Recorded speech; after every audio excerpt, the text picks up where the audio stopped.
The Dallas Cowboys are in a very weird situation. As in, they feel like they're all in, they have an elite quarterback, they have two tremendously talented wide receivers, and they're going to have to pay one of them, and they don't seem to have a long term contract in play for him yet. But their defense, it's so far away. They're in a really weird, wonky situation of where I exactly don't know where to put this team because the offense looks so good, but that defense looks bad and rough. They honestly remind me of the Bengals the past couple years, of which I have a feeling they can score on anybody, and anybody can score on them. So, today, I want to talk through my thoughts on Dallas Cowboys and their 2026 season. So, let's jump into it.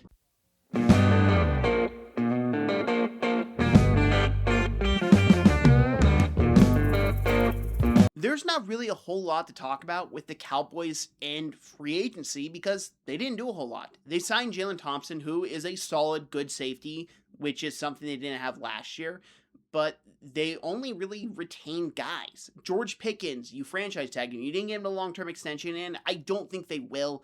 It's more or less going to be, hey, we're keeping you. We'll get a compensatory pick next offseason after this one, and you get to go get paid your big bucks, and we get to really get another wide receiver in here. No harm, no foul. Works out for everyone in the end.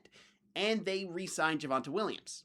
That's pretty much it. Now, they didn't get worse in free agency, but they didn't get a whole lot better. They got a little bit better because Jalen Thompson helps them in a need they have, but keeping George Pickens, Javonte Williams, make sure your team is not worse entering the season, which is a very big thing considering how good and dynamic this Cowboys offense was last year. Will they pay Pickens long term? Like I said, no. Javonte Williams, how much longer is he going to have with Dallas? Who knows? He's had a history of knee injuries, but if last year was anything to look off of, he'll have another good season this year, and he's a reliable running back, which Dallas didn't have before they brought him in. So overall, a fine offseason, nothing majorly spectacular, but nothing that's an outright disaster, like trading Micah Parsons.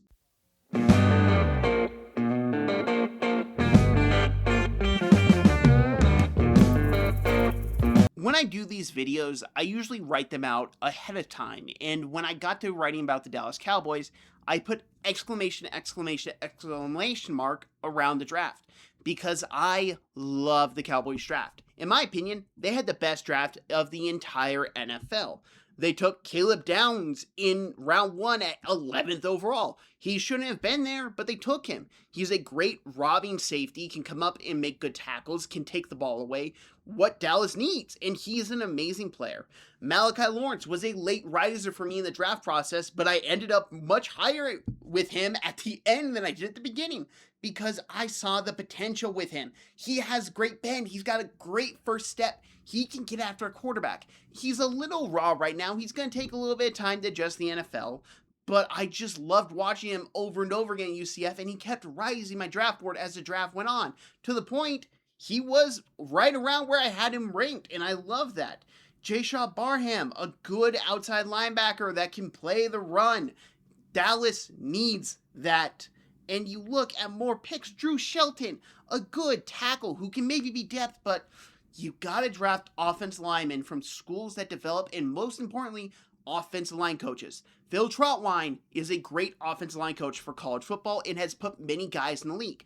Taking a shot on a guy that comes from that coach is smart drafting by the Cowboys. Then you have Devin Moore. I'm a Florida Gator fan. Devin Moore, to me, was just the ultimate man if he could have stayed healthy for my team. He is a tremendous talent when he's on the field, but then you have to worry about him getting hurt, and when he comes back from his injuries, he's usually not the same. But when he's healthy, he can come up and cover anybody. He is physical, he's aggressive, he will fight hands, he will play the ball in the air. He's a very good corner. You just have injury concerns with him. LT Overton. Now, I remember when he was drafted, they had him listed as a interior defense tackle, which I actually like moving him inside instead of keeping him on the edge, because as an edge defender, I just didn't think he would translate well to the NFL.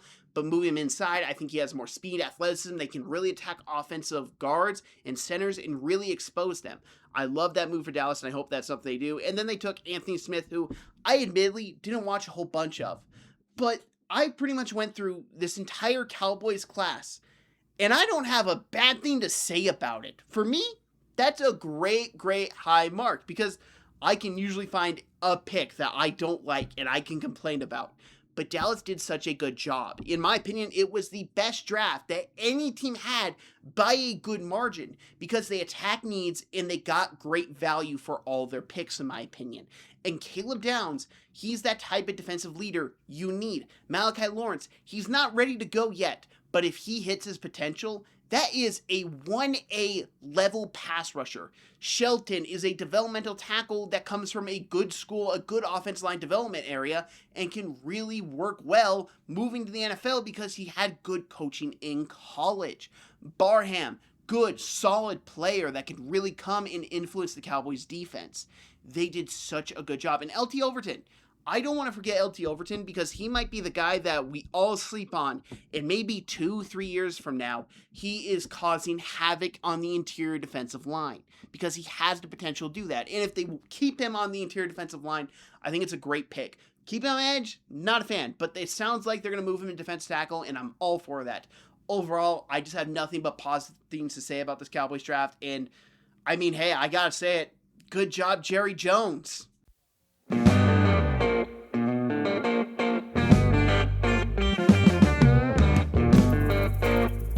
Now, after I raved about this draft class, which deservedly so, it's an amazing draft class, I just can't help but feel like they're still a ways away. Like the NFC East maybe could be up in the air. It would not shock me if the Eagles regress because, well, Nick Sirianni's the head coach, and Nick Sirianni is not a good coach. But the Cowboys, do I trust him to take command and go win that division? I don't know. I just think this team is very similar to the past 2 seasons of the Cincinnati Bengals, but they'll just have a healthy quarterback for the full brunt of it.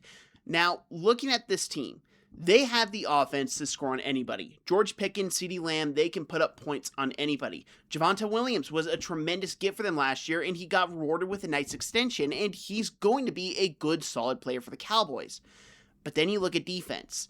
And Malachi Lawrence, I love Malachi Lawrence. I raved about him in this video alone. But is he really going to be enough to improve this pass rush to the unit they need to be? Then you look at Caleb Downs. Love Caleb Downs. Raved about him in this video. Is he enough to elevate this defense? There's so many things this defense needs to work on that I don't think it can be entirely corrected in one off season. And it's why I had this weird feeling about the Cowboys that the pressure is on. Like, if Dak doesn't succeed, how much longer will Jerry hold on to him? Does Jerry maybe look to move off him? You got a loaded quarterback class coming up. And I love Dak. Dak is a top 10 quarterback in my opinion. And if it wasn't for Stafford, he would be, in my opinion, the number 1 quarterback in the NFC. He's leaps and bounds the best quarterback in his division because you can rely on him to stay healthy. And he's actually a guy that can work with less, not need to be propped up by talent. And that's really the weirdest thing is that I usually will go, oh, best quarterback in division. They're winning it. But I can't do that with Dallas because their defense is just so rough. And I don't think their coaching is bad either. I believe they got an upgrade in coaching moving off Mike McCarthy last year. And I was very against their hiring last year. But it's worked out really, really well where I think he might just be a better head coach than offensive coordinator. And it's just so many things went well for the Cowboys. Their offense is so good, but then so many things went wrong with them last year with their defense regressing after the Micah Parsons trade, which significantly hurt them. And Kenny Clark was just, he's not as good as he once was. You look at everything this Cowboys defense has going for itself, and it's not a whole lot. So they're going to have to outscore everybody every single week. And I know that's the goal of football, but you can't put up spectacular offense performances every week and expect to not get bit in the end. One turnover could cost you a game. If you don't get turnovers and you have one turnover in that game, you might lose because your defense is that bad. And that's a big issue when you look at this Cowboys team. Now, maybe a year from now, it's a different story. Maybe they get more defensive pieces, and this team looks ready to contend for a Super Bowl. Because it would not shock me at all if the Cowboys go from missing the playoffs this upcoming year to Super Bowl contention next year because they figured out the defense. Because like I've said over and over in this video, this offense is amazing and is ready to compete with the best in the league. But this defense is a ways away. So overall, I have the Cowboys finishing second in their division because I don't feel comfortable putting them third or fourth with the Giants and Commanders being in there. But I don't feel them comfortable putting them first because it's still the Eagles. Howie Roseman will do something and just make it work with Philly. He's a genius. But I just don't have them making the playoffs. But I have them in the wildcard hunt. I would put them as one of the last teams I don't have making it. And that's mainly because the NFC has a lot of talent. 2 spots are guaranteed to be the NFC West teams that don't win the division unless injuries hit them. And then that last spot, it's really of, do you like an NFC North team? Do you like an NFC South team? Do you like an NFC East team? And that's really what that's going to determine for me and my factor. And ultimately, looking at the strength of schedule and looking at the teams they'll have to play, I just have the Cowboys not making it. That being said, they could easily make it, and they are tough out in the playoffs. But you look at them right now, you can trust this offense. In fact, you can put your entire faith in this offense, but you cannot put any faith in this defense. I'd like to say thank you very much for watching this video. If you like this video, hit that like button if you're new to the channel. Hit that subscribe button for me and share this. I'd greatly appreciate it. I'm doing 32 in 32 days. 32 days of consecutive NFL team previews being uploaded on this channel. Alphabetical order. Today was the Cowboys, yesterday was the Browns, and tomorrow will be the Denver Broncos at the time of this upload. I hope you enjoyed this, and I hope you all have an amazing day.